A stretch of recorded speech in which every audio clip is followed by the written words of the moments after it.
E agora vamos mudar de assunto? Vamos para a notícia que deixa essa última sexta-feira de 2022 muito triste. Vamos falar sobre a morte do Rei Pelé. Para isso, a gente conversa agora com o jornalista, professor universitário e pesquisador da história do futebol, Celso Unzelt. Ele é comentarista esportivo na ESPN Brasil. Celso, muito obrigada por estar conosco nessa sexta-feira muito triste, mas também, claro, de muitas homenagens ao rei. Bom dia a todo mundo que nos assiste. Bom dia, apesar das circunstâncias, né? Foi-se um grande símbolo do Brasil, não só do futebol brasileiro. É importante sempre a gente lembrar disso. Sem dúvida, Celso. Inclusive, vamos falar sobre isso aqui durante essa nossa conversa. Celso, eu vou lembrar um pouquinho da história do Pelé. A gente acompanha muitos documentários, biografias do rei, afinal, ele é uma referência para a gente. E vale lembrar que ele ganhou muito destaque, muita projeção internacional, inclusive, colocou o Brasil no mapa do mundo, quando ele estreia na Copa, ainda muito jovem, aos 17 anos. Ele conta que ele estava muito nervoso, né? Porque, enfim, era jovem, havia muitas críticas, muitas dúvidas com relação ao talento daquele menino. E o pai dele disse para ele que no campo todos eram iguais. Só que o que a gente vê, Celso, é que Pelé não era igual. Qual que era o grande diferencial do rei? Ele tinha muitos diferenciais, inclusive do ponto de vista físico, né? Testes mostraram que ele seria um atleta bem-sucedido em outras modalidades. Ele tinha uma visão periférica, isso foi comprovado, né? Ele enxergava, ele tinha a capacidade de enxergar aqui dos lados, uma capacidade maior do que a do ser humano normal, o que facilitava muito nas jogadas dele. Ele antevia jogadas justamente por causa disso. Aquele gol antológico, que é o 4º gol contra a Itália na final da Copa de 70, onde parece que só ele está vendo o Carlos Alberto passar pela direita, quando ele rola a bola com uma tranquilidade muito grande. É um exemplo disso. Ele era, sem dúvida, um fenômeno de excelência na sua área de atuação. Claro que em 1958, com 17 anos, como você lembrou, nós ainda não sabíamos de tudo isso, né?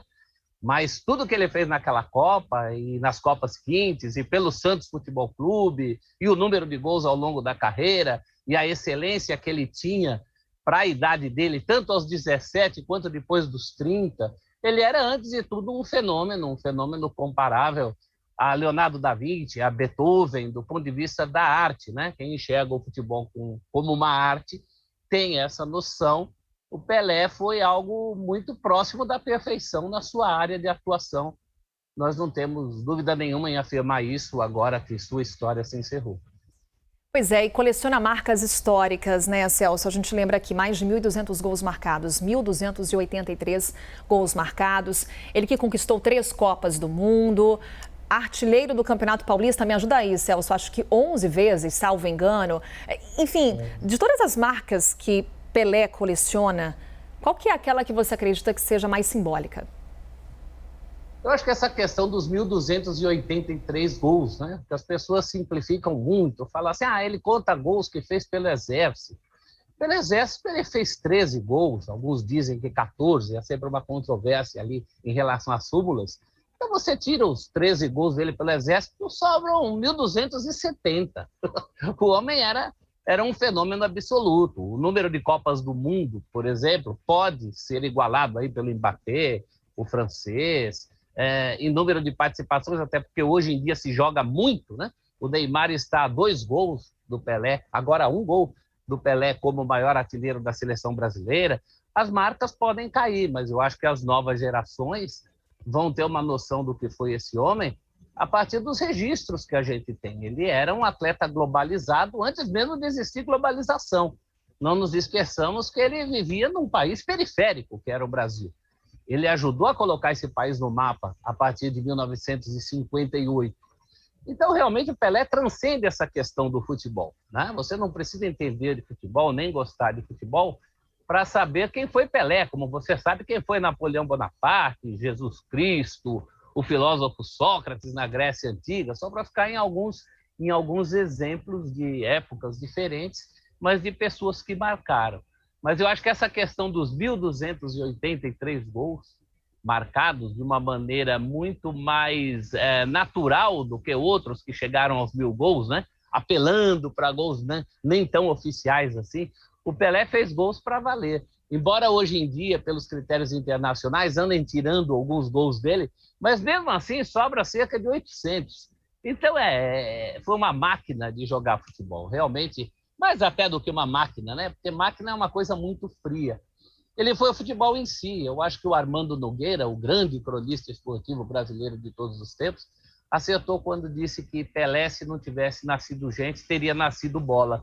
Tamanha a intimidade dele com esse fazer, né? Que era o fazer dele. A gente está vendo aí imagens do Pelé e a bola. Era uma relação diferente, né? Unidos, muito unidos, né, Celso? Você, logo no início da nossa conversa, coloca... O Pelé colocou o Brasil no cenário internacional. Ele foi uma referência. Hoje, quando a gente fala de Brasil, a gente fala de Pelé. Quando o Brasil ele cedia a Copa pela primeira vez, ali era uma tentativa justamente disso, de inserir o Brasil nesse cenário esportivo, no cenário internacional. Mas Pelé consegue isso em 58 com a Copa do Mundo. Hoje, o que o Pelé ensina ao mundo quando a gente fala de futebol? Quando fala em futebol, especificamente em futebol, é a excelência, né? A excelência no fazer. Eu acho que ele é um raro exemplo de pessoa muito bem sucedida no seu ramo de atividade. Talvez não tenhamos um político tão absoluto, um Pelé da política, como ele foi um Pelé no futebol, um Pelé da medicina. No campo das artes, acho que há parâmetros, né? Eu citei aqui Beethoven, Leonardo da Vinci, até porque a coisa é mais intangível. Mas em termos mais palpáveis, você não tem um político unanimemente Pelé. Figuras como Gandhi, Nelson Mandela, mas não assim, há uma certa controvérsia em torno do fazer. As controvérsias em torno do Pelé eram justamente sobre o homem Edson, porque se cobrava, na minha opinião, até covardemente, que o homem Edson tivesse a excelência do jogador Pelé. Eu acho que ele fazia muito bem em separar as coisas, sabe? Quando ele se referia ao Pelé como uma pessoa à parte, em terceira pessoa, não, porque o Edson e o Pelé, aquilo que poderia parecer uma certa soberba, na verdade era uma defesa desse ser humano que tinha a difícil tarefa de ser Pelé. Você já imaginou o que é ser uma pessoa reconhecida no mundo inteiro, o tempo inteiro? Isso não é fácil. Então, eu acho que ele também nos deixa um legado nesse sentido, de como ele fez essa separação. Foi muito cobrado por posições políticas, que também não eram tão comuns em sua época, mas ele nos deixa esse legado de como soube viver desde os 17 anos de idade, morre com 82, portanto, é um tempo bastante grande, carregando aí a delícia e a dor de ser Pelé, né? Celso, esse ponto que você traz para a gente, ele é muito destacado. O quanto Edson Arantes do Nascimento cria um personagem, Pelé. É assim que a gente pode definir? Eu acho que isso é, antes de tudo, uma defesa. Antes de tudo, uma defesa, porque o Pelé profissional, vamos até esquecer que ele era um jogador de futebol, vamos imaginar que ele fosse um profissional de qualquer outra área. Esse profissional Pelé, essa figura Pelé, colocou um sarrafo muito alto para o ser humano Edson. Tudo que ele fazia na vida tinha o parâmetro e tinha a relação com o Pelé. Então, as pessoas até automaticamente, principalmente do Brasil, né? No Brasil, Pelé foi muito cobrado. O brasileiro nunca teve com Pelé a relação que o argentino teve com Maradona, de paixão, de identificação. Então, se o cobrava do Pelé na vida pessoal, que ele fosse um Pelé como pai, um Pelé no movimento ativista negro, um Pelé com posicionamentos contra a ditadura militar, que era contemporânea dele como jogador de futebol, e não era a praia dele, né? Ele não era tão Pelé assim em outras atividades. E acho que por isso ele fazia essa separação, como uma defesa. Realmente o Pelé era uma entidade à parte. Inclusive ontem a gente viu publicadas algumas charges, uma que eu tomei como uma grande homenagem, né, da morte, levando o Edson, não o Pelé. Porque o Pelé, como já disse um filme, é eterno. Pelé é eterno, estrela que brilha. Celso, obrigada mais uma vez por essa conversa, compartilhar um pouco do seu conhecimento sobre a história de Edson Arantes do Nascimento, nosso eterno rei. Mais uma vez, obrigada.